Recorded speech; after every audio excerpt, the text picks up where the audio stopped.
Picha inaanza ikitonyesha ombaomba akiwa anaendelea kujitafutia riziki. Wakati huo tunamuona tajiri akiwa anafungua wallet. Basi ombaomba alishukuru, akafikiri kwamba atapewa msaada. Basi tajiri huyu, jambo la kushangaza, alichukua pesa zote alizokuwa ameomba, moja kwa moja kazichukua. Huyu maskini ombaomba alishangaa sana. Huyu jamaa anafanya nini hiki? Hello. Oya. Bosi, ni kitu gani ulichokifanya ndugu yangu? I say, jamaa hakujali bana. Ombaomba aliangalia kuirudia bigi yake. Moja kwa moja akakimbia mkuku kumfuata huyo. Kapamiana naye. Oya, vipi wewe? Mbona unatembea bila kuangalia mbele? Samani bwana. Hello. Ombaomba anakimbia ili aweze kuona kama ataweza kumpata. Basi huyo tajiri alionekana akiwa anaingia humu kwenye hii hoteli. Tunamuona mlinzi hapa akiwa anaendelea kudumisha ulinzi hapa. Mlinzi huyu alimuona huyu maskini akiwa anaingia moja kwa moja ndani. Hapa pembeni tunamuona mdada. Moja kwa moja anaona jinsi wanavyozozana kati ya mlinzi na huyu ombaomba. Akasema, sikia, ndugu yangu, mimi ninamfuata mtu aliyeniibia pesa zangu humu ndani. Nataka nirudishie pesa zangu. I say, mlinzi alipomwangalia mtu anayemsemea, akamwambia, yule kijana, yule aliyevaa suti ya Gucci, ndio unayesema kwamba amekuibia? Akasema, ndio ameniibia pesa zangu. Akasema, oya, amechukua pesa kutoka kwako au unanitania? Akasema, nakwambia ukweli ndugu yangu. Wakati huo binti moja kwa moja alikuwa anasikia mizozano hii hapa. Mlinzi akamwambia, bana, acha kunitania bwana, toka hapa. Toka nje bwana. Hapa sio sehemu ya kuchezea comedian. Akamwambia, sikiliza nikwambie, kama hutaki kunisaidia, acha nijisaidie. Ila nataka pesa zangu zirudi. Binti alikuwa anasikia jinsi walivyokuwa wanaendelea kuzozana. Akamwambia, sikia, huyu mtu ameniibia na ameingia humu ndani. Alafu unajifanya eti unadumisha ulinzi. Ni ulinzi gani huo? Basi binti ndipo alipokuja pale baada ya kusikia ugomvi umekuwa ni mwingi. Akamwambia, kamanda, kaa pembeni, ngoja nidili naye huyo hapa. Ngoja niongee naye. Moja kwa moja binti alimsogelea kwa busara. Akamwambia, samani bana, unataka kuniambia kwamba yule kijana ndiye aliyekuibia? Akasema, ndiyo binti. Akasema, ukweli mimi ni ombaomba. Na ukitaka kujua kwamba ameniibia kweli, kuna pesa ambayo ilikuwa imechanika ameenda nayo. Akasema, sawa. Basi ngoja mimi nikaangalia kwenye wallet yake nione kama unachokisema ni kweli. Hello. Binti kwa kutumia busara moja kwa moja alimwambia kwamba kaa pale kwenye kiti nisubiri, afu mimi niende nikashughulikie tatizo lako. Mwanaume. Hello. Mwanaume alimwangalia huyu mlinzi aliyekuwa anamgombeza. Moja kwa moja hakuweza kumwelewa kabisa. Ndipo alipoambaa moja kwa moja na kuelekea pale alipoambiwa kwamba subirie na akae ili aweze kushughulikiwa. Alikuwepo mbaba aka mteja katika hii hoteli ambaye ni Mchina. Alimsalimia lakini aliignore salamu yake. Alisogeza kiti chake kwa sababu haizi yake huyu mwanaume ilikuwa hairuhusu kabisa kuongea na huyu Mchina. Ndipo alipomfuata. Samahani bosi, bana, nilikuwa nahitaji unisaidie change 10,000. Nisaidie change 10,000 na shida nayo hapa. Basi kamanda, huyu kijana moja kwa moja ndipo alipozama kwenye wallet yake akatoa 5,000. Akamwambia, sikia, sina change ya 5,000 ila nina hiyo 5,000. Nenda kamaliza shida zako, alafu baadaye unirudishie 5,000 yangu nyingine. Nenda kamaliza shida zako alafu baadaye unirudishie. Alipoiangalia binti ile pesa, aliona ni ile kabisa aliyomwambia yule ombaomba. Akamuuliza, pesa hii umeitoa wapi? Akasema, hizi sio shida zako. Ulikuwa na shida ya change au kuniuliza maswali ambayo hayana maana? Akamwambia, sikiliza nikwambie ndugu yangu, unajua sio vizuri ulichokifanya, umemnyang'anya maskini pesa yake. Akasema, unaniuliza maswali mengi, wewe ni polisi? Akasema, mimi sio polisi, ila naweza nikawaita polisi wakaja kukukamata. Kitu ulichokifanya sio kizuri ndugu yangu. Haya ni maisha. Hutaki kumwibia. Wakati huo wateja walikuwa wanaendelea kusikia jinsi wanavyozozana. Akamwambia, sikia, ukiendelea kunifuatilia nitakuchongea kwa baba yangu kufukuza kazi wewe. Usinifuatilie, fanya kazi zako. Akamwambia, sikia, hivi unafikiri kwamba unaweza kufanya hivyo kwa kila mtu? Unafikiri unaweza kufanya hivyo kwa kila mtu? Akasema, ndio, naweza nikafanya hivyo kwa sababu mwenye hizi mali ni baba yangu. Kwa hiyo usinigesi hata kidogo. Hello. I say. Binti akasema hapana, nitamsaidia tu huyu kijana. Moja kwa moja mkuku binti alielekea kule kwenye chumba cha tajiri. Moja kwa moja iliweza kumwelezea mambo aliyofanya kijana wake kwamba sio mazuri. Moja kwa moja binti anaendelea kumwelezea huyu bosi, lakini bosi anaonekana alikuwa busy anaongea na kijana wake. Moja kwa moja anamwambia, akasema kusema ukweli kijana wangu, nimefikiria kwamba unatakiwa urudi kule kwenye uwanja wa jeshi, yani uweze kurudi jeshini, uweze kuendelea na mafunzo yako ya kijeshi. Akamwambia, baba, hayo tutayaongea baadaye. Kwanza angalia huyu binti mambo aliyotufanyia kwenye hii hoteli yetu leo. Nakwambia ameenda huko mtaani, amemchukua maskini amemleta huku ndani. Nakwambia kila mtu anamuona, yani anachafua hoteli yetu hii hapa. Binti alishangaa. Akasema, unachokisema ni kweli mwanangu? Akasema ndio. Tajiri alicheka kweli kweli. Binti anazidi kushangaa kijana jinsi anavyomchafia CV kwa bosi wake. Akamwambia, sikiliza binti, hivi we mamlaka ya hapa hotelini umeyatoa wapi? Mamlaka ya kufanya mambo ambayo ni ya kwangu kwenye hii hoteli umeyatoa wapi? Akasema, lakini bosi, kijana wako alichokifanya sio kizuri. Amemwibia yule maskini pesa yake, anaifuatilia huko ndani. Akasema, sikia, mambo yote hapa kwenye hii hoteli hayakuhusu. Chochote kinachotokea humu kwenye hii hoteli hakikuhusu wewe, kinanihusu mimi mwenyewe. Wewe nenda kafanye kazi yako, malize masaa yako, ulipwe pesa yako. Sio kuja kunipangia masharti kwenye hoteli yangu hii hapa. Moja kwa moja tajiri akaivuta laptop kwa design kama hii hapo. Akamwonyesha, angalia. Kwa hiyo umeona huyu hapa ndo msaidizi wako uliyemleta ili aweze kukusaidia kazi. Mwangalie mtu mwenyewe alivyo. Akija na bomu hapa akalipua hiyo hoteli, utafanya nini wewe? Ni kitu gani ambacho utaweza kukifanya wewe? Sasa sikia, ukiendelea kujipa mamlaka ambayo hauna, utafukuzwa kazi hapa. Sijui umenielewa? Binti akasema, ndio, nimekuelewa bosi. Hello. Akasema, sawa, kama umenielewa, nenda kaendelee na kazi zako, mambo mengine hapa hayakuhusu. Binti alinyanyuka pale akiwa hana la kufanya, dako laki dagilanta. Moja kwa moja binti alipotoka kule aliwaza sana. Akasema, sasa huyu kijana namsaidiaje mimi? Akachukua 1500, yani pesa ambayo ilikuwa inalingania na ya yule maskini, akaichana, yani kuiwekea alama iweze kufanana na ya yule maskini. Akasema, basi ngoja nimpelekee hii hapa ili aweze kuondoka. Ama kweli mnyonge ni mnyonge tu mbele ya tajiri. Basi kijana alikuwa anaendelea kumsaidia huyu hapa. Akamwambia, kusema ukweli, ni vitu vizuri, asante kwa kunisaidia. Akasema, sikia, nimepambana, pesa yako nimeweza kukurudishia. Kusema ukweli, naomba unisamehe kwa usumbufu ulioupata, utusamehe.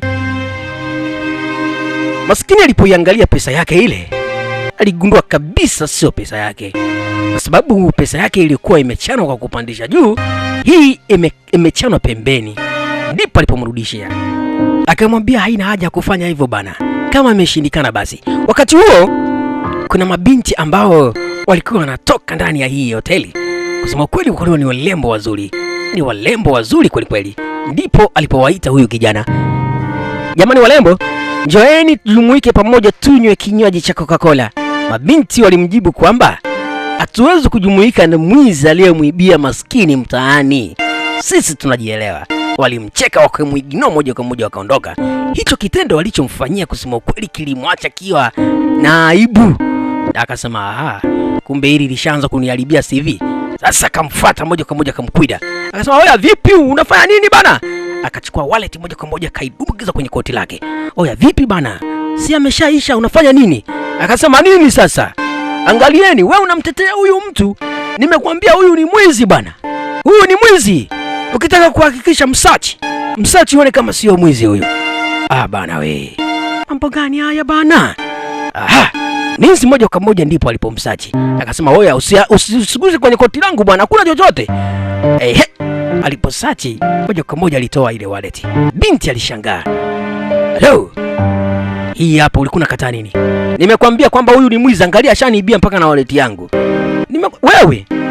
Wewe unawaleta watu ambao hawaeleweki kutoka huko mtaani. Ase hata huyu maskini alishangaa sana. Kwa hiki kitendo, mambo gani haya? Ase binti akamwambia, "Unajua sielewi. Wewe, hii wallet imefikaje kwenye mfuko wangu humu?" Akasema, "Nimekwambia wewe, endelea kumkalisha humu ndani. Ngoja niwaite polisi." Na waita polisi waje kumchukua. Nimekwambia huyu mtu ni mwizi. Binti alishangaa sana kwa hiki kilichotokea. Akamwambia, "Umewezaje kufanya hivi ndugu yangu? Mimi nakutetea kumbe wewe ni mwizi." Lazima kusema ukweli, mimi sijamuibia. Yule kijana ndipo alipomuhonga huyu mlinzi asije akasema. Binti akamwambia kwamba naomba uondoke kabla polisi hawajaja hapa. Lakini huyu kijana akamwambia, "Bwana mimi sijafanya hivi na siwezi nikakimbia kwa sababu mimi sijaiba." Nakwambiaje, atakufanyia kitu kibaya endapo kama wewe ndio umefanya hivi. Lakini huyo kijana akatoa idea. Akasema, "Hapa siko na kamera. Hapa kuna kamera. Nenda kaangalie kamera." Kusema ukweli, bidada sijafanya hivyo. Angalia kamera kabisa, ndipo utakapopata ukweli wote. Dada aliona idea ni nzuri.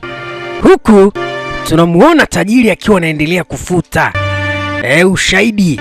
Angalia, moja kwa moja alichukua ile video akaiweka kwenye crash dustbin kwa design kama hii hapo.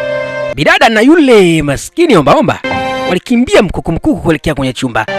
Alishangaa kumkuta huyu tajiri akiwa huko. Akamwita, "Mr. Johnson, unafanya nini hapa?"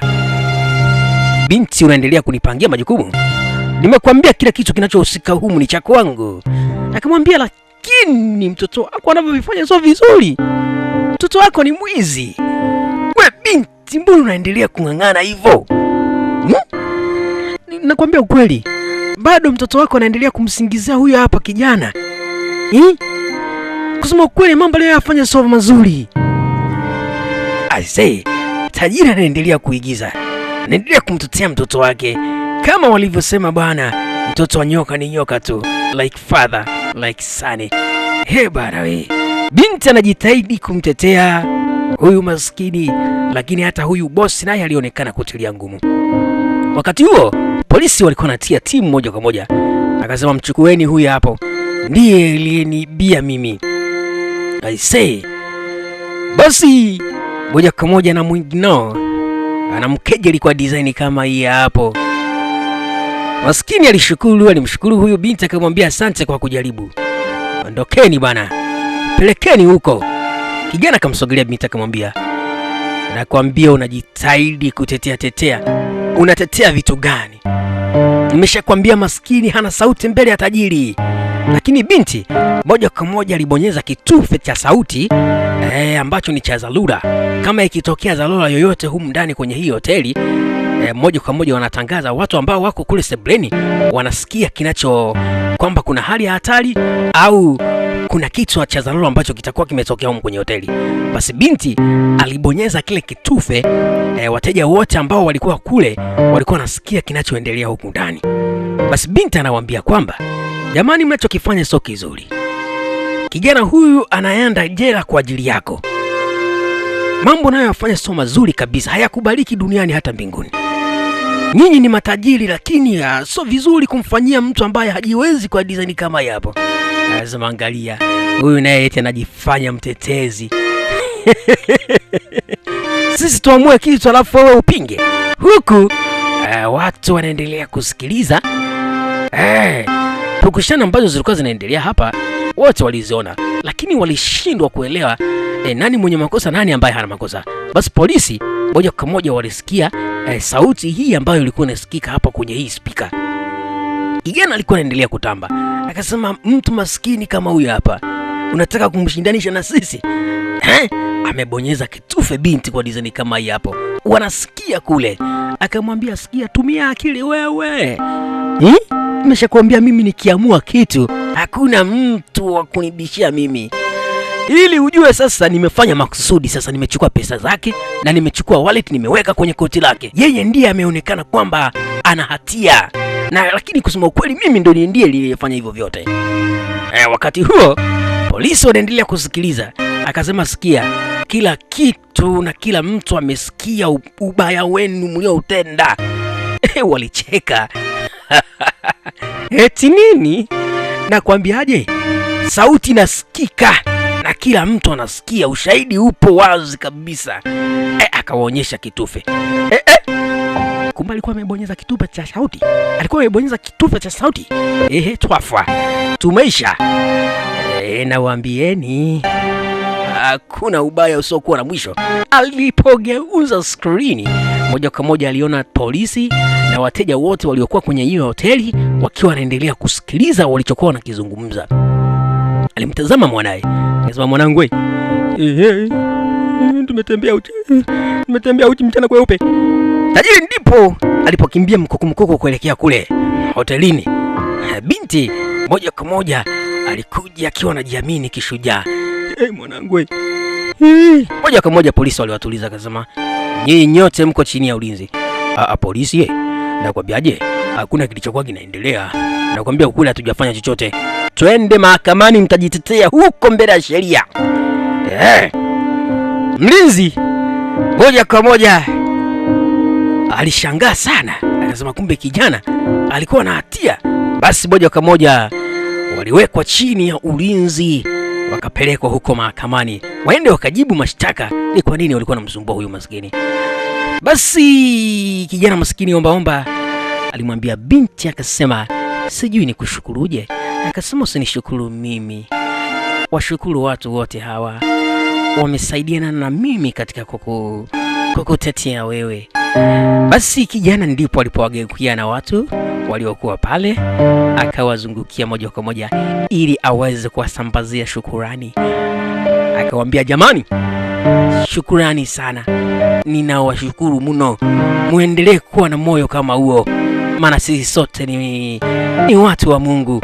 Tajiri na maskini kwa Mungu hana utofauti, maana sisi sote tukifa tunazikwa chini. Bana we.